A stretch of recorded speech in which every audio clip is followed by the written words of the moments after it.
नमस्कार। आकाशवाणी से प्रस्तुत है समाचार प्रभात।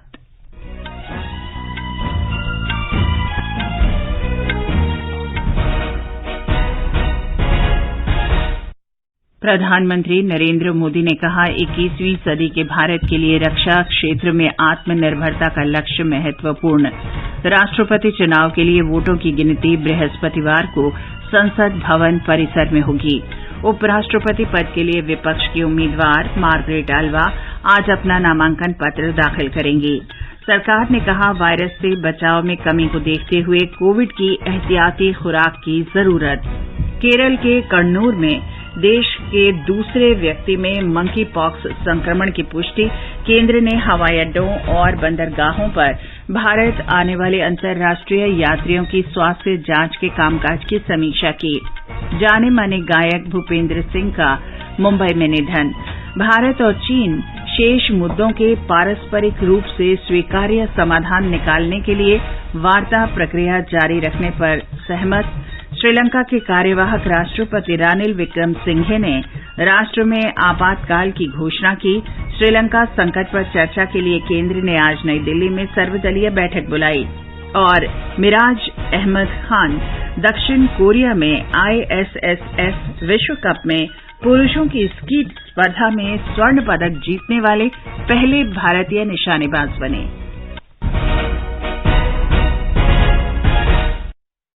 समाचार प्रभात में मनोज के साथ मैं चंद्रिका जोशी। देश के 75वें स्वाधीनता दिवस समारोहों के उपलक्ष्य में आजादी का अमृत महोत्सव के अंतर्गत सरकार अनेक गतिविधियों का आयोजन कर रही है। इस अवसर को जन उत्सव के रूप में मनाते हुए आकाशवाणी समाचार स्वाधीनता संग्राम और उसके गौरवशाली इतिहास पर विशेष प्रश्नोत्तरी कार्यक्रम प्रसारित कर रहा है। अमृत महोत्सव क्विज का कल का प्रश्न था, किस स्वतंत्रता सेनानी ने ब्रिटिश राज के खिलाफ भारतीयों के आक्रोश और शिकायतों को स्वर देने वाले अंग्रेजी साप्ताहिक द क्रीसेंट की शुरुआत की थी? इस प्रश्न का सही उत्तर है गजुलू लक्ष्मी नरासु चेटे। आकाशवाणी समाचार को बड़ी संख्या में देश विदेश से श्रोताओं से इस प्रश्न का उत्तर मिला है। भाग्यशाली विजेता हैं मध्य प्रदेश जबलपुर की वृंदा हिंगनीकर। मैं वृंदा हिंगनीकर जबलपुर मध्य प्रदेश से हूँ। मैं भारतीय स्टेट बैंक से सेवानिवृत्त अधिकारी हूँ। आकाशवाणी द्वारा आजादी का अमृत महोत्सव क्विज का विजेता बनने पर बहुत खुश हूँ। मैं आकाशवाणी द्वारा प्रसारित समाचार बचपन से ही सुनती हूँ। आकाशवाणी द्वारा प्रसारित यह कार्यक्रम बहुत ही ज्ञानवर्धक एवं रोचक होता है। मैं देशवासियों को आजादी के अमृत महोत्सव की बहुत बहुत शुभकामनाएं देती हूँ। और अब अमृत महोत्सव क्विज का 58वां प्रश्न।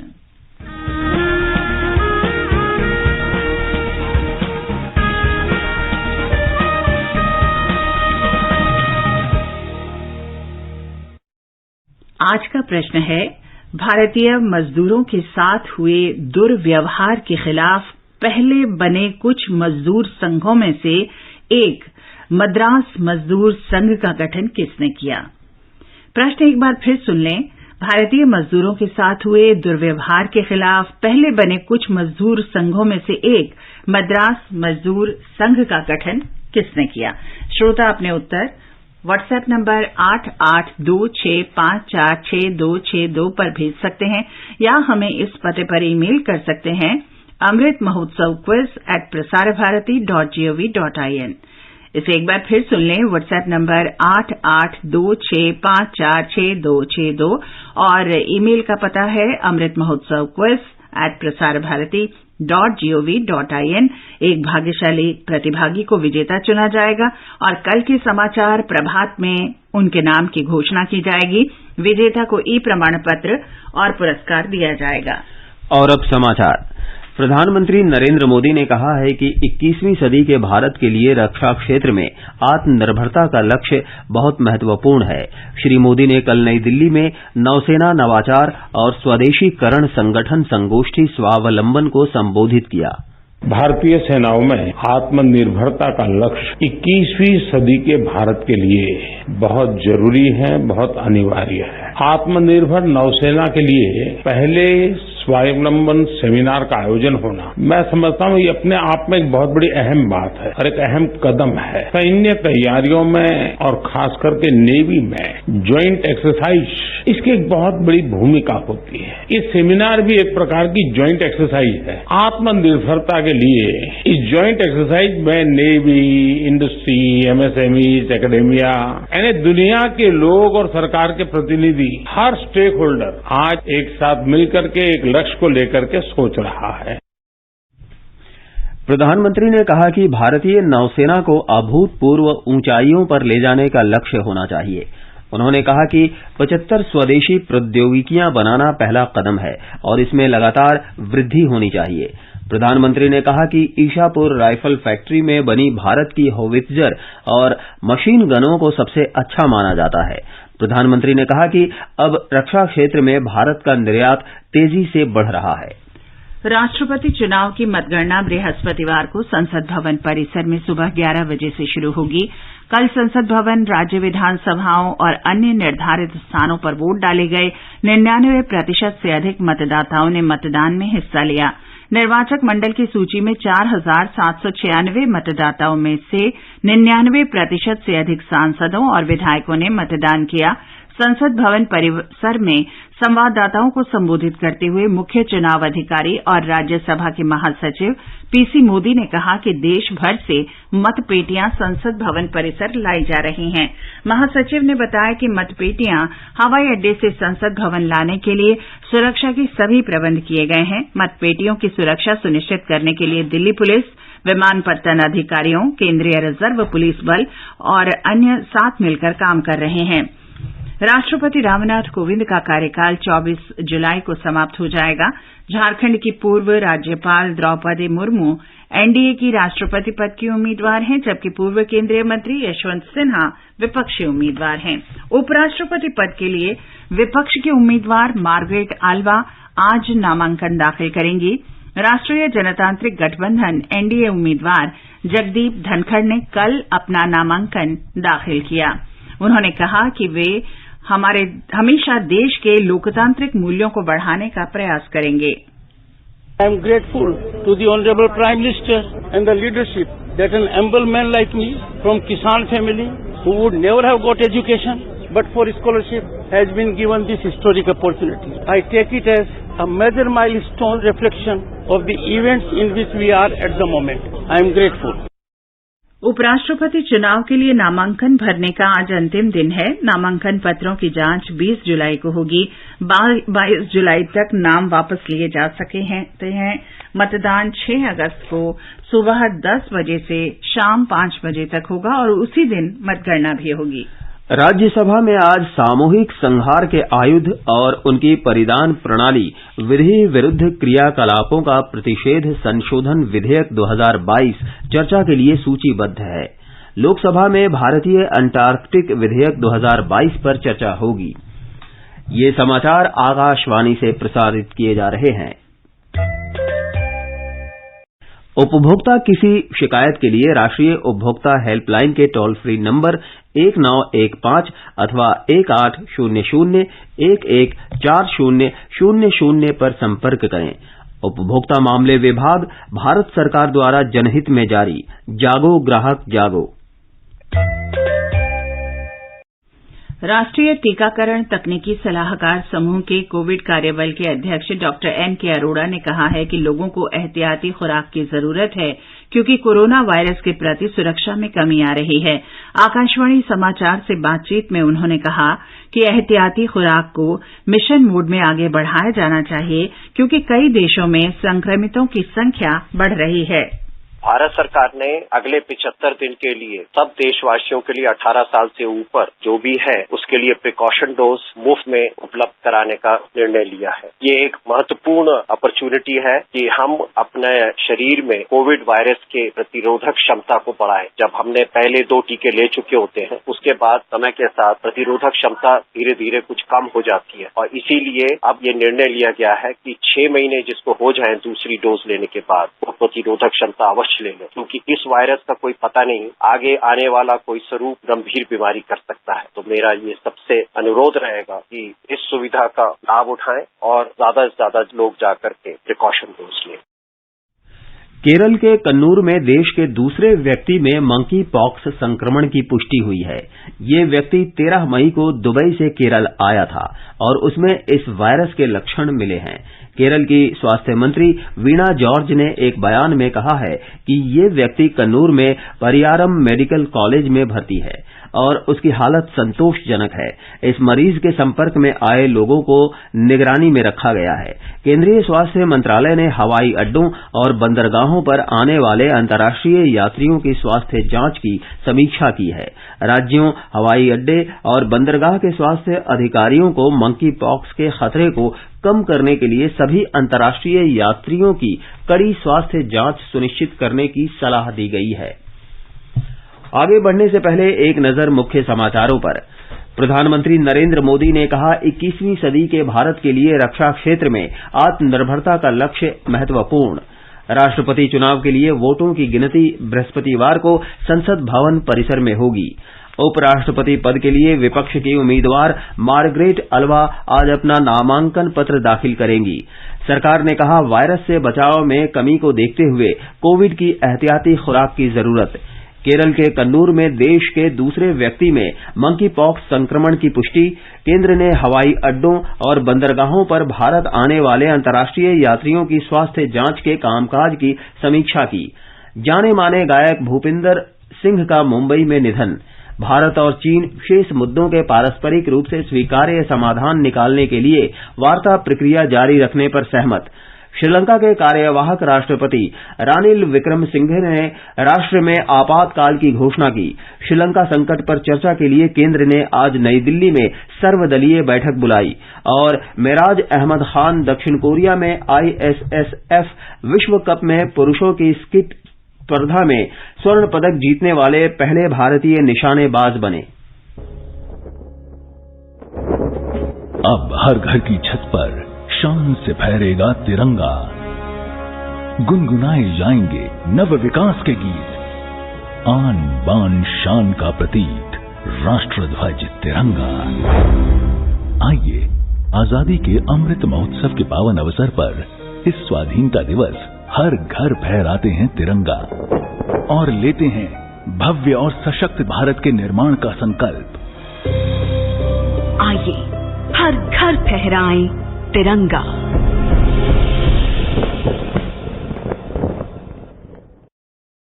ये आकाशवाणी है।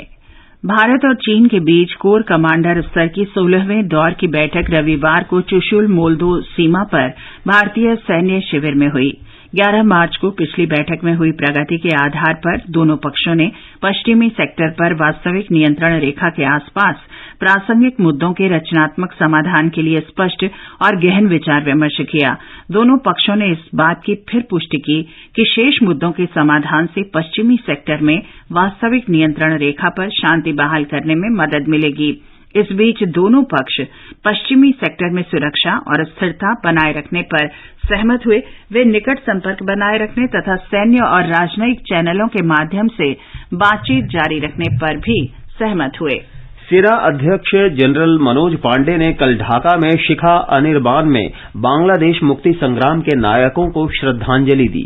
जनरल पांडे ने बांग्लादेश की प्रधानमंत्री शेख हसीना के सुरक्षा मामलों के सलाहकार मेजर जनरल तारिक अहमद सिद्दीकी से शिष्टाचार भेंट की।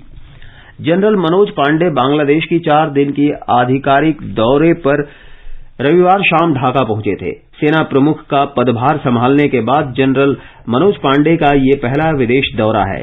सेना अध्यक्ष आज मीरपुर में रक्षा सेवा कमान और स्टाफ कॉलेज के विद्यार्थियों और संकाय को संबोधित करेंगे। इसके बाद वे Bangladesh institute of peace support and operation training के सदस्यों से मुलाकात करेंगे। इसके बाद वे मीरपुर में ही बंगबंधु सैन्य संग्रहालय का दौरा करेंगे। सेना प्रमुख आज बांग्लादेश की प्रधानमंत्री शेख हसीना से भी भेंट करेंगे। सेना प्रमुख की इस यात्रा से दोनों देशों के सशस्त्र बलों के बीच मौजूदा घनिष्ठ और आपसी संबंध अधिक मजबूत होंगे। श्रीलंका के कार्यवाहक राष्ट्रपति रानिल विक्रमसिंघे ने देश में आपातकाल की घोषणा की है। श्रीलंका में जारी अशांति और आर्थिक संकट से निपटने के लिए ये कदम उठाया गया है। कल रात जारी सरकारी अधिसूचना में कहा गया है कि जन सुरक्षा के हितों, सार्वजनिक व्यवस्था के संरक्षण तथा आवश्यक वस्तुओं और सेवाओं की आपूर्ति बनाए रखने के लिए आपातकाल लगाया गया है। इस बीच केंद्र ने श्रीलंका संकट पर चर्चा के लिए आज एक सर्वदलीय बैठक बुलाई है। संसदीय कार्य मंत्री प्रहलाद जोशी ने बताया कि विदेश मंत्री सुब्रमण्यम जयशंकर और वित्त मंत्री निर्मला सीतारमण बैठक की अध्यक्षता करेंगी।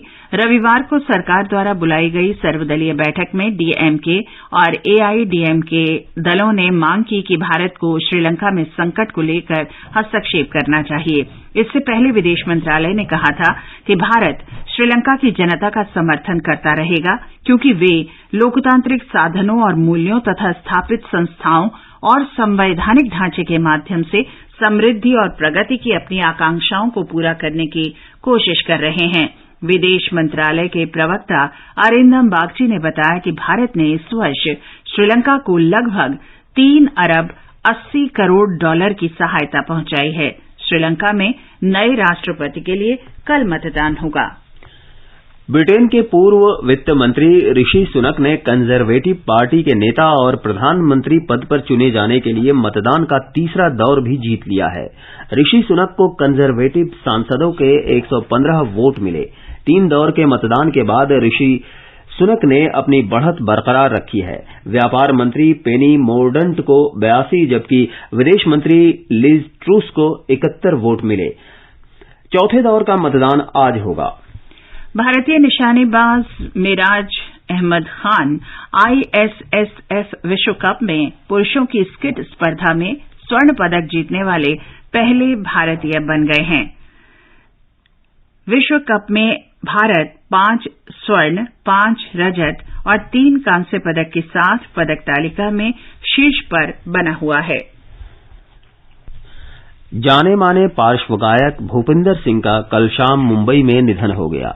उनकी पत्नी और गायिका मिताली सिंह ने बताया कि वे कुछ समय से कई बीमारियों से पीड़ित थे।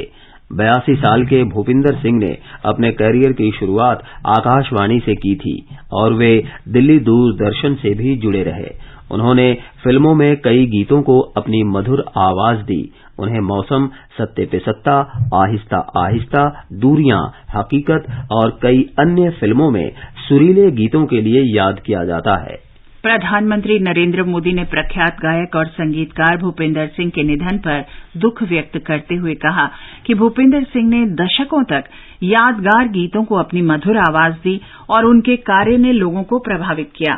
सूचना और प्रसारण मंत्री अनुराग सिंह ठाकुर ने प्रख्यात गायक भूपिंदर सिंह के निधन पर कहा कि उनके गीतों ने संगीत प्रेमियों की कई पीढ़ियों को मंत्रमुग्ध किया और वे अपने संगीत के जरिए प्रशंसकों के दिलों में हमेशा रहे।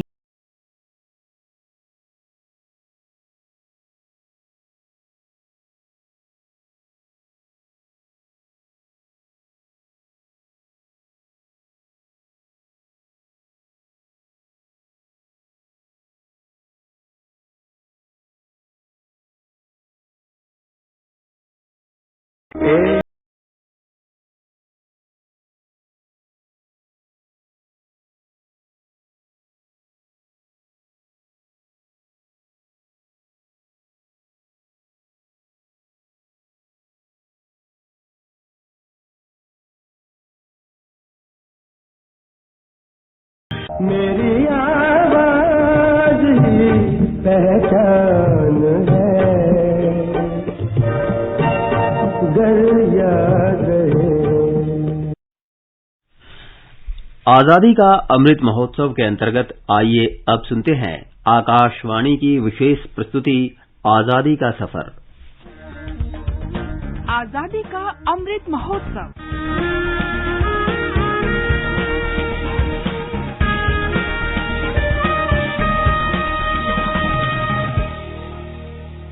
आजादी का सफर आकाशवाणी समाचार के संग एक राष्ट्र का उदय। भारत का गौरवशाली स्वतंत्रता संग्राम आधुनिक विश्व के अब तक के सबसे महान संघर्षों में से एक है और आकाशवाणी समाचार आपके लिए प्रतिदिन लेकर आता है इस संग्राम की एक झलक।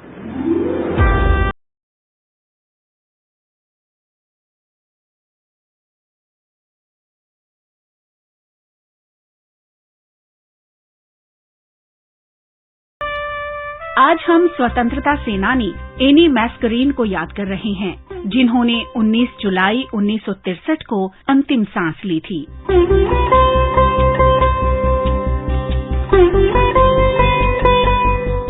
1930 के दशक में त्रावणकोर रियासत में लोकतांत्रिक सरकार के लिए लोगों की आवाज बुलंद हो रही थी। अंततः 1938 में त्रावणकोर राज्य कांग्रेस का गठन हुआ। एनी मैस्करीन, अक्कम्मा चेरियन और रोजम्मा पुन्नोस के साथ त्रावणकोर राज्य कांग्रेस में शामिल होने वाली पहली महिला बनी।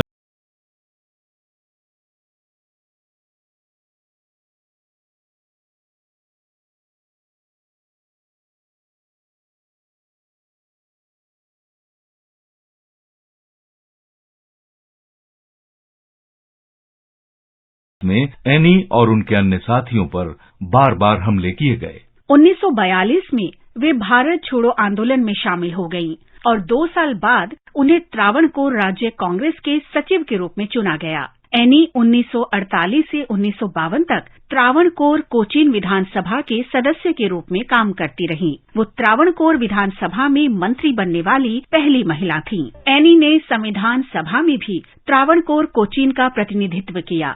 1963 में 19 जुलाई को एनी का निधन हो गया। भारत की इस महान बेटी को हमारा शत शत नमन। मंगल मंगल मंगल मंगल मंगल मंगल हो, मंगल मंगल मंगल मंगल मंगल मंगल हो।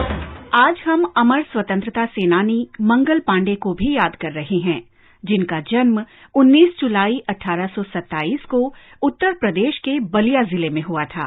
उनके साहस ने देशी सिपाहियों के दिलों में स्वतंत्रता की आग को जगाने में मदद की। मंगल पांडे बैरकपुर में 34वीं बंगाल नेटिव इन्फेंट्री में सिपाही थे।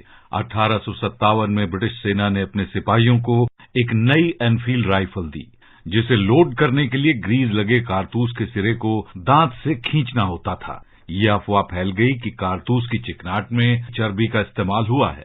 सिपाहियों को भरोसा हो गया कि अंग्रेजों ने जानबूझकर कारतूस पर चर्बी का इस्तेमाल किया है। 29 मार्च 1857 को मंगल पांडे ने अपनी साथी सिपाहियों को ब्रिटिश अधिकारियों के विरुद्ध विद्रोह कर देने को कहा। जागी जागी है धरती सारी और जागा जागा है अंबर, जागी जागी है नदियां पारी और जागा जागा है सागर, जागो। मंगल पांडे ने 2 अधिकारियों पर हमला किया और प्रतिरोध किए जाने पर खुद को गोली मारने की कोशिश की, लेकिन ब्रिटिश सैनिकों ने उन्हें गिरफ्तार कर लिया। तुरंत ही उनके मामले की सुनवाई हुई और मंगल पांडे को मृत्यु दंड सुनाया गया। कोर्ट मार्शल के बाद 8 अप्रैल 1857 को उन्हें बैरकपुर में फांसी दे दी गई। इस घटना के 1 महीने बाद 10 मई 1857 को मेरठ में सिपाहियों ने विद्रोह कर दिया और इसने 1857 की आजादी की पहली लड़ाई को जन्म दिया। स्वदेश के इस महान सपूत को आकाशवाणी समाचार का शत शत नमन। 19 जुलाई 1905 को वायसरॉय कर्जन ने बंगाल के विभाजन की घोषणा की। उस समय बंगाल ब्रिटिश भारत का सबसे बड़ा प्रांत था और इसमें वर्तमान बांग्लादेश, बिहार और ओडिशा के कुछ हिस्से शामिल थे। अंग्रेजों ने प्रशासनिक सुविधा के कारण बंगाल को विभाजित करने का तर्क दिया, जबकि असलियत में इस विभाजन के पीछे ब्रिटिश अधिकारियों और व्यापारियों के हित जुड़े थे। वास्तव में ब्रिटिश शासन का उद्देश्य बढ़ते राष्ट्रवाद के प्रभाव को कम करना और बंगाली लोगों को विभाजित करना था।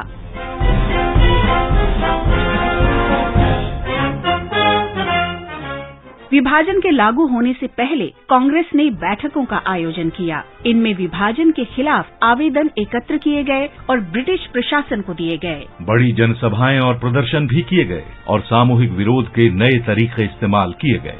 इसी दौरान कृष्ण कुमार मित्रा ने अपनी पत्रिका संजीवनी के माध्यम से विदेशी वस्तुओं के बहिष्कार का पहली बार खुलकर आह्वान किया। अंग्रेजी हुकूमत ने लोगों की मांग नहीं सुनी और 19 अक्टूबर 1905 को बंगाल का विभाजन कर दिया गया। लोगों ने बंटवारे के खिलाफ बड़े पैमाने पर विरोध प्रदर्शन किया। ब्रिटिश शासन लोगों को विभाजित करना चाहता था, लेकिन लोगों ने इसका जवाब एकजुट होकर दिया और ऐसे शुरू हुआ स्वदेशी आंदोलन, जिसने अंग्रेजों को हिलाकर रख दिया था।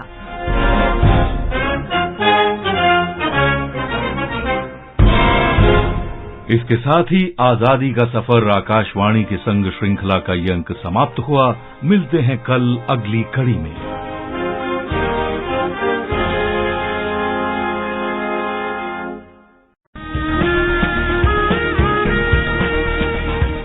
आजादी के 75 वर्षों का पर्व अमृत महोत्सव के पावन अवसर पर आकाशवाणी समाचार लेकर आया है अमृत महोत्सव क्विज। आप भी इस क्विज का हिस्सा बन सकते हैं। हमारे समाचार बुलेटिनों में पूछे गए स्वतंत्रता आंदोलन से जुड़े प्रश्नों का जवाब देकर। आपसे ये सवाल प्रत्येक सोमवार और मंगलवार को सुबह 8 बजे प्रसारित होने वाले बुलेटिन समाचार प्रभात में पूछे जाएंगे। श्रोता email Amrit Mahotsav quiz @prasarbharati.gov.in पर अपने जवाब भेज सकते हैं। आप अपने जवाब व्हाट्सएप नंबर 8826546262 पर भी भेज सकते हैं। विजेता का चुनाव सही जवाबों में से लकी ड्रॉ के माध्यम से होगा और इसकी घोषणा अगले दिन इसी बुलेटिन में की जाएगी। विजेता को प्रमाण पत्र के साथ एक उपहार भी दिया जाएगा। साथ ही विजेता का नाम हमारे ट्विटर हैंडल पर भी फ्लैश होगा। तो आइए मनाएं आजादी के 75 वर्षों का पर्व अमृत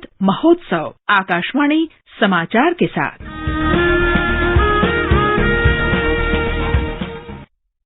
और अब मौसम। दिल्ली, मुंबई और चेन्नई में बादल छाए रहेंगे, हल्की बारिश हो सकती है। जम्मू, श्रीनगर, गिलगित और मुजफ्फराबाद में बादल छाए रहेंगे। इन स्थानों पर गरज के साथ तेज बौछार पड़ सकती है। लेह में मौसम साफ रहेगा।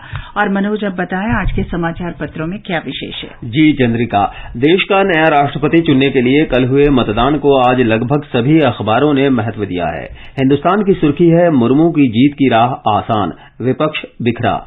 मुर्मू के पक्ष में हुई क्रॉस वोटिंग पर को भी समाचार पत्रों ने अहमियत दी है। राजस्थान पत्रिका ने विपक्षी एकता ध्वस्त शीर्षक से समाचार दिया है। नवभारत टाइम्स ने इसे राष्ट्रपति चुनाव में अंतरात्मा की गूंज बताते हुए बॉक्स में दिया है, जबकि हरिभूमि के शब्द हैं, राष्ट्रपति चुनाव में राजनीति से ऊपर उठकर जमकर क्रॉस वोटिंग हुई। हरिभूमि ने मुख्य पृष्ठ पर विशेष आलेख में लिखा है, किसानों की न्यूनतम समर्थन मूल्य बढ़ाने और अन्य मांगों को लेकर केंद्र सरकार ने बनाए कमेटी, पूर्व कृषि सचिव होंगे अध्यक्ष। लोकसत्य के पहले पन्ने की खबर है, नागरिकों में राष्ट्रभक्ति की भावना प्रबल करने के उद्देश्य से चलाए जा रहे अभियान के अंतर्गत देश के 20 करोड़ घरों की छतों पर लहराएगा तिरंगा। राजस्थान पत्रिका की खबर है, वैश्विक आर्थिक अपराधों की जांच में भाषा का मसला सुलझाएंगे अनुवादक। बड़ी चुनौती शीर्षक से पत्र लिखता है, भाषा की चुनौती से निपटने के लिए मदद लेगा ईडी। अमर उजाला की खबर है, उच्च न्यायालय ने किसी भी भूकंप की आशंका को देखते हुए दिल्ली सरकार और नगर निगम को ऊंची इमारतों और 2 दशक की पुराने भवनों की जांच का निर्देश दिया। और अंत में मुख्य समाचार एक बार फिर। प्रधानमंत्री नरेंद्र मोदी ने कहा, 21वीं सदी के भारत के लिए रक्षा क्षेत्र में आत्मनिर्भरता का लक्ष्य महत्वपूर्ण। राष्ट्रपति चुनाव के लिए वोटों की गिनती बृहस्पतिवार को संसद भवन परिसर में होगी। उपराष्ट्रपति पद के लिए विपक्ष की उम्मीदवार मार्गरेट अल्वा आज अपना नामांकन दाखिल करेंगी। सरकार ने कहा, कोविड वायरस से बचाव में कमी को देखते हुए एहतियाती खुराक की जरूरत। केरल के कन्नूर में देश के दूसरे व्यक्ति में मंकी पॉक्स संक्रमण की पुष्टि। केंद्र ने हवाई अड्डों और बंदरगाहों पर भारत आने वाले अंतर्राष्ट्रीय यात्रियों की स्वास्थ्य जांच के कामकाज की समीक्षा की। जाने माने गायक भूपेंद्र सिंह का मुंबई में निधन। भारत और चीन शेष मुद्दों के पारस्परिक रूप से स्वीकार्य समाधान निकालने की वार्ता प्रक्रिया जारी रखने पर सहमत। और मिराज अहमद खान दक्षिण कोरिया में विश्व कप में पुरुषों के स्कीट स्पर्धा में स्वर्ण पदक जीतने वाले पहले भारतीय बने।